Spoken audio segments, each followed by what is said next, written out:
For example کہ جی آپ کا ڈیمو بھی اچھا ہو گیا، آپ کی ساری انٹرویو بھی اچھا ہو گیا، جب سیلری کی بات آتی ہے تو وہاں پر آپ کو آپ کے پاکستان کے ایکسپیرینس کے بیس پر سیلری نہیں دی جائے گی. آپ نے چاہے پاکستان میں 10 سال پڑھایا ہو، وہاں کا ایجوکیشن سسٹم اتنا ڈفرینٹ ہے کہ آپ کو اسٹیپ ان کرتے ہی پتہ چل جائے گا کہ میں جو پڑھائی پیچھے کر کے آئی ہوں یا میں پڑھا کے آئی ہوں وہ تو اس کے مقابلے میں کچھ بھی نہیں ہے.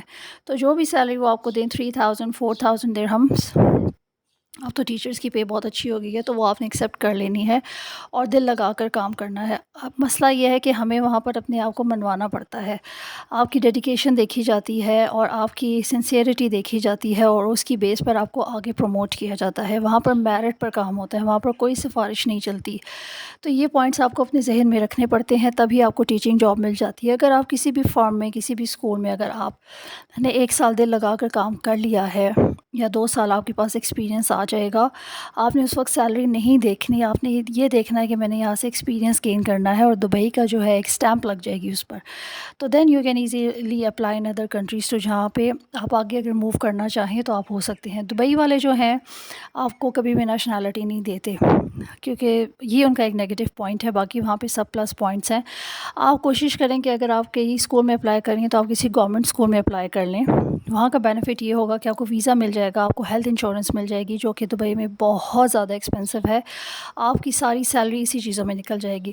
فار ایگزامپل کہ اگر آپ بیمار ہو جاتی ہیں اور اگر آپ کے پاس ہیلتھ انشورنس نہیں ہے تو میکسیمم 500 to 600 درہمس کہیں بھی نہیں گئے ایک چھوٹی سی دوائی لینے کے لیے. اور اگر آپ بات آپریشنس پر آ جاتی ہے یا ظاہر ہے کہ آپ شادی شدہ ہیں، فیملی آگے بڑھتی ہے، تو وہ تو ہیلتھ انشورنس کے بغیر آپ بالکل افورڈ ہی نہیں کر سکتے. وہ 10,000 درہمس 12,000 درہمس تک بات جاتی ہے. تو کوئی بھی ایک جس انسان کا دماغ کام کرتا ہے وہ کبھی بھی اتنے سارے پیسے لگا کے صرف ہاسپٹلس کو پے نہیں کرتا. وہاں کی صرف یہ چھوٹی چھوٹی چیزیں ہیں جس کا ہمیں خیال رکھنا چاہیے. ہم لوگ ایک دم سے جذبات میں آ کے کہتے ہیں کہ جی ہمیں ہیلتھ انشورنس نہ ہوئی تو کوئی بات نہیں، ویزا نہ ہو تو ہم ارینج کر لیں گے. آپ اگر اپنے ہسبینڈ کی، یا تو آپ اپنے ہسبینڈ کے ویزا پہ ہو سکتی ہیں یا فادر کے ویزا پر. وہاں پر ٹیچرس کو بہت کم ویزا دیا جاتا ہے، وہ بھی جن میں کیپیبلٹی ہوتی ہے تو ان کو ویزا دیا جاتا ہے، لیکن بہت ساری اس کی ریسٹرکشنز ہے. وہ پاسپورٹ اپنے پاس رکھتے ہیں، آپ کو آف نہیں مل سکتا. جیسے آپ نے سال میں آپ کا دل کر رہا ہے کہ آپ فار ایگزامپل فیبرری یا مارچ میں اگر کوئی ایمرجنسی ہوگی تو آپ پاکستان آ جائیں تو بہت ہی مشکل سے آپ کو آف ملتا ہے. ہاں جون جولائی میں جو اور چھٹیاں ہوتی ہیں تو آپ تب آ کے اپنی فیملی کے ساتھ انجوائے کر سکتی ہیں. جب تک ہم لوگ پابند نہیں ہوں گے، جب تک ہم لوگ اپنی ساری ڈیزائرز کو پیچھے کر کے اپنی نیڈس پر دھیان نہیں دیں گے، ہم لوگ کامیاب نہیں ہو سکتے. تو دبئی میں یہ چیزیں ہیں. اگر آپ نے ٹیچنگ جاب کرنی ہے آپ کے لیے BEd مسٹ ہونا چاہیے. اور اگر آپ کو 1-2 سال کا ایکسپیرینس مل جاتا ہے اور آپ اسی اسکول میں ہیں تو آپ کی آہستہ آہستہ پروموشن ہوتی جائے گی. آپ کو پھر آپ کی ایکسپیرینس کے بیس پہ پھر ایک اسسٹنٹ بھی دی جاتی ہیں اور آپ کی سیلری بھی زیادہ ہو جاتی ہے. جیسے میں نے لاسٹ ویڈیو میں آپ سے بات کی تھی کہ جب میں نے فرسٹ ٹائم جوائن کیا تھا اور میرے پاس کوئی ایکسپیرینس نہیں تھا، وہ فریش گریجویٹ، میں نے BEd کیا تھا، تو مجھے 2500 درہمس سیلری ملی تھی. لیکن جب میرا تھرڈ چائلڈ ہوا، ایک بیٹی ہے اور 2 بیٹے ہیں، جب میرا تھرڈ چائلڈ ہوا تو اس کے بعد جب میں نے when he was 2 years old انہوں نے مجھے دوبارہ بلایا کہ اگر آپ فری ہیں تو آپ ہمارے اسکول کو جوائن کر سکتی ہیں. And I was very happy. اس وقت میری سیلری 10,000 درہمس تھی. تو اب آپ دیکھ لیں کہ کتنا فرق پڑ گیا تھا ایک دم سے. حالانکہ اس بیچ میں نے کسی اسکول میں جاب نہیں کی تھی، کسی جگہ اپلائی نہیں کیا تھا، میں صرف گھر پر ہی پڑھا رہی تھی اور عربس کو پڑھا رہی تھی. تو اس طرح میرا ایکسپیرینس بھی اچھا ہو گیا، مجھے عربک سمجھ آنا شروع ہو گئی حالانکہ میں بول نہیں سکتی تھی. دوسری بات، پھر مجھے وہاں پر اسسٹنٹ بھی دی گئی کلاس میں جو میرے چھوٹے موٹے کام کرتی تھی، کلاس مینجمنٹ میں، بچوں کو سنبھالنے میں، نوٹ بکس کو کلیکٹ کرنے میں. میرا کام سے پڑھانا ہوتا تھا، باقی کلاس کو ہر چیز کو مینیج کرنا اسی کا کام تھا. تو یہ فرق ہوتا ہے وہاں کے اچھے بڑے فارم میں کام کرنے سے اور اس سے تھوڑے سے لو اسکول میں کام کرنے سے. کوشش کریں گے آپ انڈین اسکول میں بھی اپلائی کر سکتے ہیں، وہ لوگ بہت اچھے ہیں، آپ کو ہیلپ آؤٹ کریں گے، آپ کی مدد کریں گے. بس یہ ہے کہ آپ نے دن رات وہاں پر دل لگا کر کام کرنا ہے. دوسری بات یہ کہ میرا تو بیٹا تھا 2 سال کا، مجھے اس کے لیے ڈے کیئر بھی ڈھونڈنا تھا. تو ان اسکول والوں کا اپنا ہی ایک ڈے کیئر تھا جہاں پر میں 2000 پر منتھ دیتی تھی، 2000 درہمس پر منتھ دیتی تھی اس کا، اور ساتھ کھانا اس کا، ساتھ اس کے کپڑے، وہ اس کو ڈیلی شاور دیتے تھے، اس کو کھانا ٹائم پہ کھلاتے تھے، اس کا ٹائم، اس کی ایک روٹین سیٹ ہو گئی تھی کہ وہ اگر صبح میرے ساتھ اٹھا ہے 5 بجے اور 7 بجے 7:30 بجے میں نے اس کو وہاں پر ڈراپ کیا ہے، تو وہ 9 o'clock وہ سو جائے گا. پھر جب وہ اٹھے گا پھر اس کو کھانا کھلائیں گے، پھر 1-2 گھنٹے کھیلے گا وہ، اور پھر اس کو اس وقت تک جگائیں گے جب تک میں اسکول سے نہ آ جاؤں. For example if I finish my school at 3 o'clock اور 3:30 اگر میں اس کے پاس جاتی ہوں تو وہ 3:30 تک بالکل شاور لے کے فریش کپڑوں میں بیٹھا ہوگا. اور وہ اس لیے نہیں اس کو سلاتے کہ اگر میں گھر جاؤں گی اور ظاہر ہے مجھے بھی 1-2 گھنٹے کی نیند چاہیے تو وہ میرے ساتھ ہی سو جائے گا. وہ لوگ اتنا زیادہ کوآپریٹ کرتے ہیں آپ کے ساتھ، آپ کے بچے کی روٹین ایسے سیٹ کرتے ہیں کہ بچہ جو ہے وہ ماں کو تنگ نہیں کرتا، اور اس ٹیک کیئر میں نہ صرف کھانا پینا ہوتا ہے، نہ صرف سلانا ہوتا ہے، بلکہ وہ آپ کا بچہ لینگویج بھی سیکھ لیتا ہے، عربک بھی سیکھ لیتا ہے، انگلش بھی سیکھ لیتا ہے، آٹومیٹیکلی اس کی گرومنگ ہو جاتی ہے، اس میں کانفیڈنس آ جاتا ہے، بلکہ عربی وہ زیادہ اچھی سیکھتا ہے.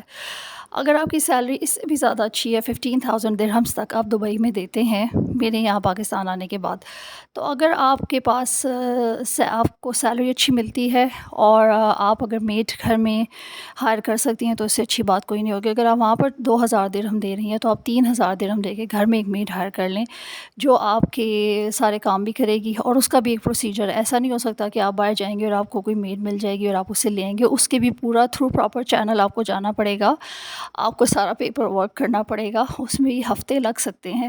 آپ کو کون سی میڈ چاہیے، سوڈانی چاہیے، فلیپینس کی چاہیے، کہاں کی چاہیے، تو وہ آپ کے سارے کام بھی کرے گی اور آپ کے بچے کو سنبھالے گی بھی. آپ نے صرف ایک چیز کا خیال رکھنا ہے کہ اپنے گھر میں آپ نے کیمراز لگا دینے ہیں.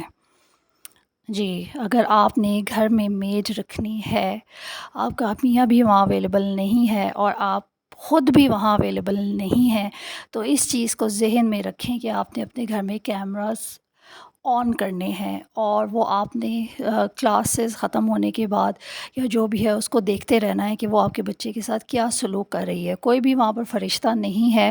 آپ یہ مت سمجھے کہ دبئی ایک ایسی جگہ ہے جو جنت کا ایک حصہ ہے دنیا میں، اور وہاں پر کوئی برائی نہیں ہوتی. ٹھیک ہے، وہاں پر قانون ہے، وہاں پر بہت سخت سسٹم ہے، اگر کسی نے کوئی غلط کام کیا ہے تو نیکسٹ ڈے ہی اور کچھ گھنٹوں میں ہی اس کا فیصلہ ہو جاتا ہے. لیکن اس کا یہ مطلب نہیں ہے کہ لوگ وہاں برائی نہیں کرتے، اس کا یہ مطلب نہیں ہے کہ وہاں بچوں کو نہیں مارا جاتا، اس کا یہ مطلب نہیں ہے کہ میڈس بڑی سنسیئر ہیں، ایسا نہیں ہے. بہت کم ہیں جو بہت بری ہیں اور بہت زیادہ ہیں جو بہت اچھی ہیں.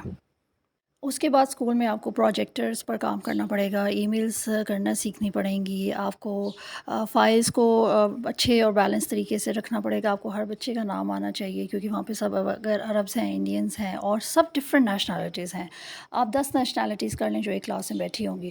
اس کے بعد وہاں پر گروپنگ ہوتی ہے ہر کلاس میں. اگر ڈفرینٹ کیٹیگریز کے بچے ہیں جو بہت ہائی مطلب ان کی انٹیلیجنس ہے، پھر اس سے لو ہے، پھر اس سے لو ہے، پھر اس کے مطابق آپ کو جو ہے وہ ورک شیٹس بنانی پڑتی ہیں، ڈسٹریبیوٹ کرنی پڑتی ہیں جس میں آپ کی اسسٹنٹ آپ کا ساتھ دے گی. ایسا نہیں ہے کہ آپ نے سارا کام اکیلے ہی کرنا ہے.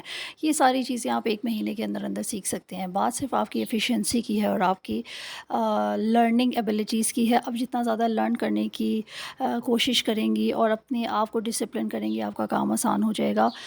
بچوں کے ساتھ نو ڈاؤٹ بہت زیادہ مشکل ہو جاتی ہے، لیکن ایک چیز جو آپ کر سکتی ہیں کہ اگر آپ کا بچہ ڈے کیئر میں ہے تو آپ ان کو بہت ساری چیزیں بتا سکتی ہیں کہ آپ کی روٹین کیا ہے اور اس کے حساب سے اس بچے کو کیسے چلنا ہے. اور اگر گھر میں میڈ ہے تو پھر میرے خیال سے آپ کو پریشانی کی کوئی بات نہیں ہونی چاہیے کیونکہ کھانا وانا سب چیزیں وہی ریڈی کرتی ہے اور آپ کے بچے کو سنبھالتی ہے. گھر میں میڈ ہونے کا یہ فائدہ ہو جاتا ہے کہ آپ جو ہیں وہ اپنی ساری اسکول کے کام اور کھانے پینے سے جو ہے وہ بالکل سائڈ پہ ہو جاتا ہے. کھانا پینا سارا آپ صرف اپنے اسکول کے کام پہ فوکس کرتی ہیں اور اچھے طریقے سے کام کر سکتی ہیں اور بچہ بھی وہ سنبھالتی ہے. تو یہ کچھ چیزیں تھیں جو آپ کو میں بتانا چاہ رہی تھی، بلکہ اس سے میں نے اور بہت ساری چیزیں ایڈ کر دی گھر سے ریلیٹڈ اور بچوں سے ریلیٹڈ. تو انشاءاللہ اپنے نیکسٹ ویڈیو میں ہم لوگ جو ہیں وہ اوور آل جو دبئی کی جو ایکسپینسز ہیں، جو وہاں پر آپ کس طرح سے سیونگ کر سکتی ہیں اور کیا کیا چیزیں ہیں جو آپ کو اپنے مائنڈ میں رکھنی چاہیے کہ آپ وہاں پر کس طرح اپنی زندگی کو اچھے طریقے سے گزار بھی سکتی ہیں. You can also enjoy and you can also save. انشاءاللہ نیکسٹ ویڈیو میں آپ کے سامنے حاضر ہوں گی. اپنی دعاؤں میں یاد رکھیے گا. خدا حافظ.